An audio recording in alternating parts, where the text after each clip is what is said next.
Assalamualaikum warahmatullahi wabarakatuh. Perkenalkan, saya Muhammad Erik Saputra dari Program Studi Perencanaan Wilayah dan Kota dengan NIM 053740229.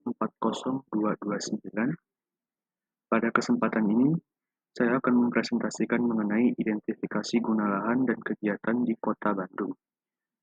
Materi ini menjelaskan bagaimana ruang kota mengalami perubahan dan bagaimana kegiatan masyarakat berkembang di dalamnya.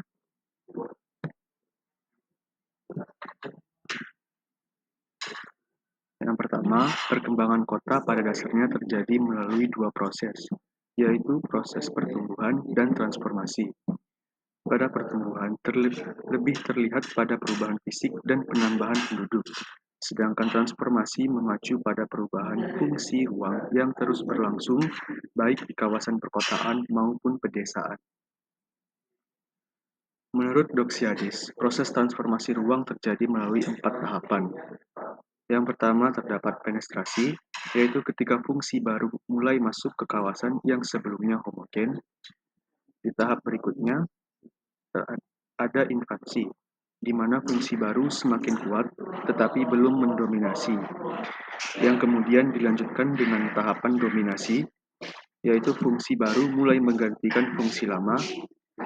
Dan yang terakhir adalah tahapan suksesi, di mana fungsi lama sepenuhnya tergantikan oleh fungsi baru. Tahapan-tahapan ini menggambarkan bagaimana dinamika ruang kota berjalan dari waktu ke waktu. Dampak dari transformasi. Transformasi menjadi masalah ketika pembangunan di lapangan tidak sesuai dengan rencana tata ruang. Ketidaksesuaian pemanfaatan ruang ini dapat menimbulkan berbagai persoalan, seperti perubahan sosial, budaya, lingkungan, hingga perubahan struktur kota dan dampak ekonomi. Karena itu, identifikasi guna lahan dan kegiatan sangat penting untuk memahami seberapa besar perubahan yang terjadi.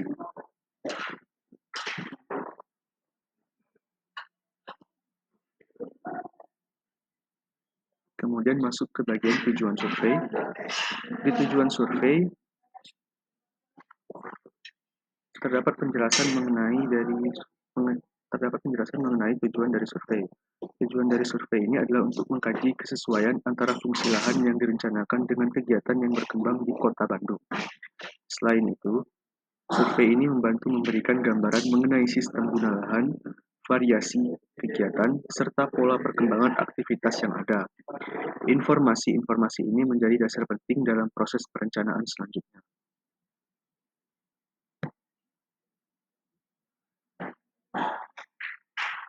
Kemudian ada sasaran survei. Sasaran survei meliputi 3 hal utama. Yang pertama, identifikasi karakteristik fungsi lahan. Identifikasi ini meliputi Kota Bandung di bagian perumahan, komersial, industri, serta ruang terbuka hijau. Dan sebagaimana keduanya, mengidentifikasi variasi kegiatan yang berlangsung pada setiap fungsi lahan. Dan yang terakhir, adalah kegiatan-kegiatan yang berkembang sebagai respon terhadap kebutuhan masyarakat maupun tekanan perkembangan kota.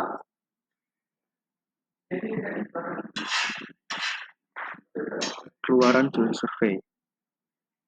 Dari survei yang dilakukan diharapkan mendapatkan laporan lengkap berisi gambaran faktual mengenai kesesuaian guna lahan dan kegiatan di lapangan.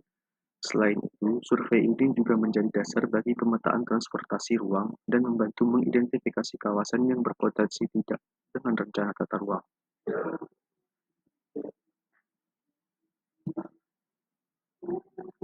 Lingkup survei.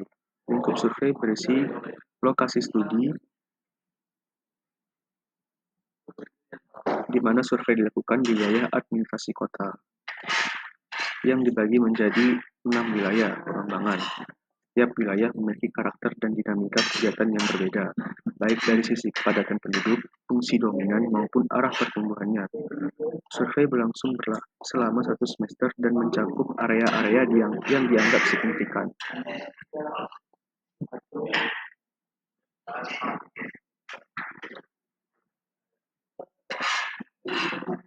Lalu di bagian pelaksanaan pendekatan Kesepakatan pelaksanaan kegiatan ini terdiri dari beberapa tahap. Tahap yang pertama adalah persiapan, yang dimana dalamnya merumuskan masalah, menentukan kebutuhan data, serta memilih populasi dan sampel. Kemudian di tahapan berikutnya merupakan penyusunan survei perangkat, seperti form observasi dan peta kerja. Kemudian dilakukan pelaksanaan survei melalui observasi lapangan, dokumentasi, dan wawancara singkat. Kemudian data-data yang diperoleh diolah dan ditampilkan dalam bentuk tabel, grafik, atau peta. Selain itu, kegiatan ini juga mencakup pengurusan dan perizinan perorganisasian dari tim.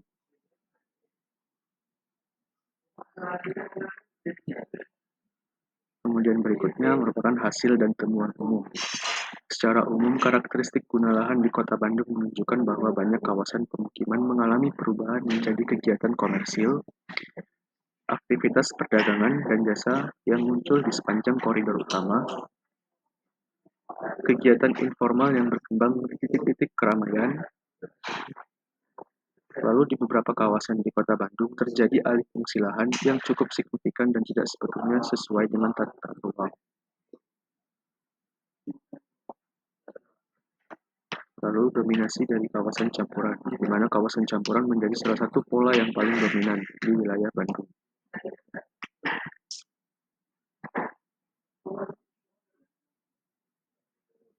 Kesimpulan, dari hasil identifikasi dapat disimpulkan bahwa Kota Bandung mengalami transformasi guna lahan yang cukup cepat. Kegiatan masyarakat berkembang semakin beragam, dan hal ini sering tidak sesuai dengan perencanaan yang ada. Oleh karena itu, diperlukan upaya identifikasi dan pengendalian pemanfaatan ruang yang lebih baik, agar perencanaan kota dapat berjalan efektif. Informasi yang diperoleh dari survei ini sangat penting sebagai dasar pembuatan kebijakan di tahap berikutnya.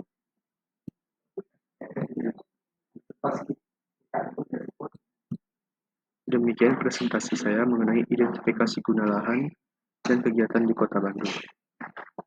Terima kasih. Wassalamualaikum warahmatullahi wabarakatuh.